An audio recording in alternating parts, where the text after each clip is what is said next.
ఆ టైంలో ఏమో రివ్యూ చేయరు, మార్కెట్లో తక్కువ రేటుకు వీళ్ళన్నీ కూడా కొనుగోలు చేస్తారు. ఆ తర్వాత కొరత ఉంది అని చెప్పి ఒక కారణం తర్వాత ఎప్పుడో చూపించి ఇష్టం వచ్చినట్టుగా రేట్లు పెంచుకుంటూ పోతా ఉన్నారు ఈ సిండికేట్ కంపెనీల సామ్రాజ్యం. నేను చెప్తా ఉన్నాను, ఇదే మాదిరిగా వైఎస్ఆర్సీపీ ప్రభుత్వం ఉన్నప్పుడు, ఇదే మాదిరిగా మన ప్రభుత్వంలో 5 సంవత్సరాలలో 3 సార్లు కంపెనీలు ఇదే మాదిరిగా ఫీడ్ ధరలు పెంచితే, కంపెనీలు పెంచితే ఆప్సడా ద్వారా సీఎం ముఖ్యమంత్రిగా నేతృత్వంలోనే ఏకంగా రేట్లు పూర్తిగా తగ్గించిన కార్యక్రమం జరిగింది అని అంటే అది వైఎస్ఆర్సీపీ ప్రభుత్వంలోనే అని చెప్పి కూడా గర్వంగా చెప్తా ఉన్నాను. 3 సార్లు కంపెనీలు పెంచిన ఫీడ్ ధరలను వెనక్కి తీసుకునేలా చేశాము అని చెప్పి కూడా ఈ సందర్భంగా రైతులపై వైఎస్ఆర్సీపీ ప్రభుత్వానికి ఉన్న ప్రేమను చాటు చెబుతూ మన ప్రభుత్వం వైఎస్ఆర్సీపీ ప్రభుత్వంలో ఆ ధరలే సాక్ష్యమని కూడా చెప్తా ఉన్నాను. ఆశ్చర్యం ఏమిటి అనంటే రొయ్యలకు గిట్టుబాటు ధర కల్పన విషయంలో కూడా రొయ్యలకు గిట్టుబాటు ధర విషయంలో కూడా గతంలో కూడా ఎప్పుడూ లేని విధంగా మన ప్రభుత్వమే కృషి చేసింది. ప్రతి 15 రోజులకు ఒకసారి అంతర్జాతీయ మార్కెట్లో రొయ్యల రేట్లను ప్రతి 15 రోజులకు ఒకసారి సమీక్షిస్తూ ప్రతి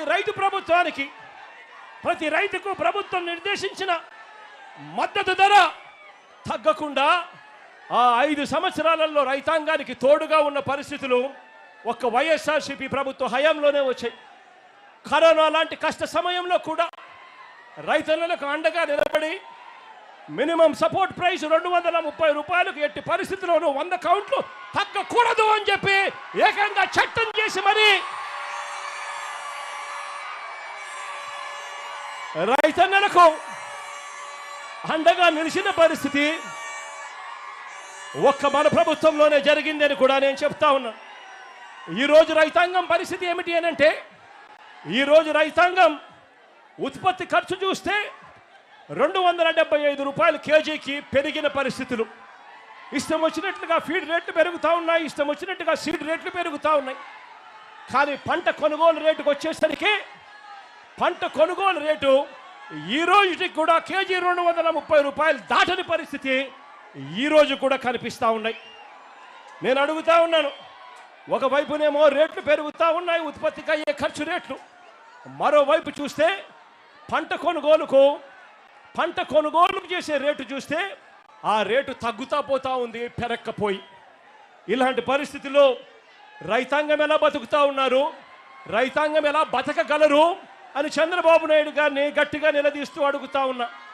అయ్యా చంద్రబాబు గారు, ఈ సిండికేట్తో మీరు కుమ్మక్కై నీకింత నాకింత అని చెప్పి మీరు చేస్తా ఉన్న ఈ పోకడి మార్చుకోవాలి అని చంద్రబాబు నాయుడు గారికి పిలుపునిస్తా ఉన్నాను.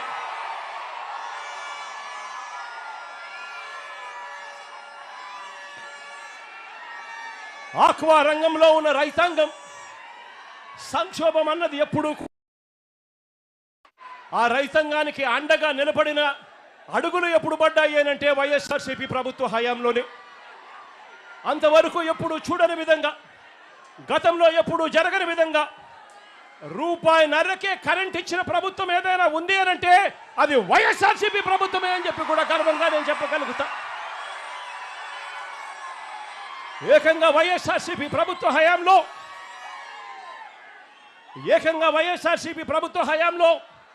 57 నెలల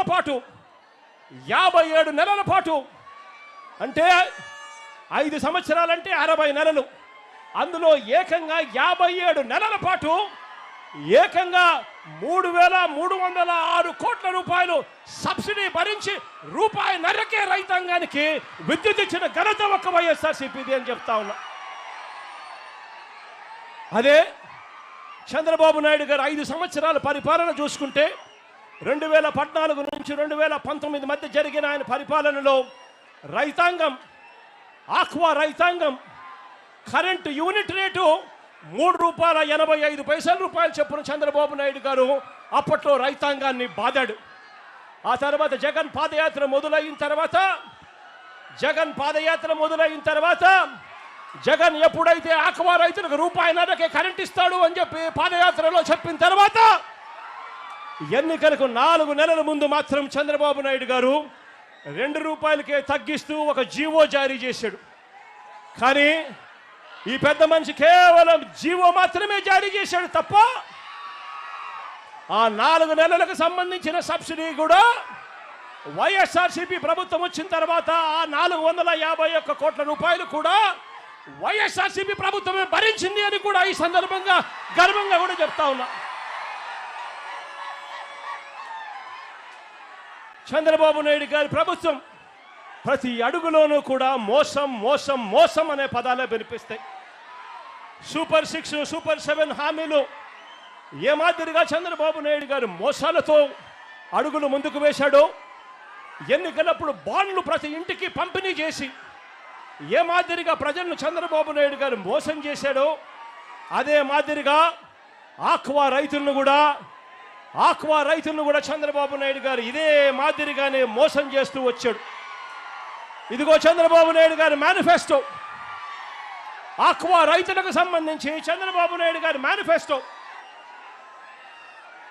ఆక్వా రైతులకు సంబంధించి చంద్రబాబు నాయుడు గారి మేనిఫెస్టో. చంద్రబాబు నాయుడు గారు చెప్పాడు, అవసరమైన జిల్లాలలో 5,000 టన్నుల కోల్డ్ స్టోరేజ్ అన్నాడు. కట్టాడా అని అడుగుతా ఉన్నాను.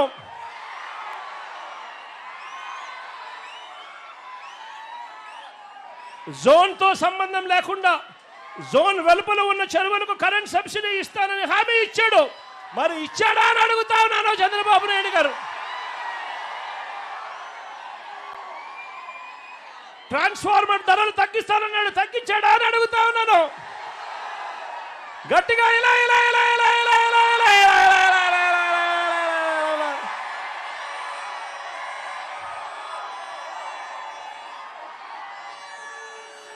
ఏరియేటర్లకు సబ్సిడీ ఇస్తానన్నాడు, ఇచ్చాడా అని అడుగుతా ఉన్నాను. ఇలా ఇలా ఇలా ఇలా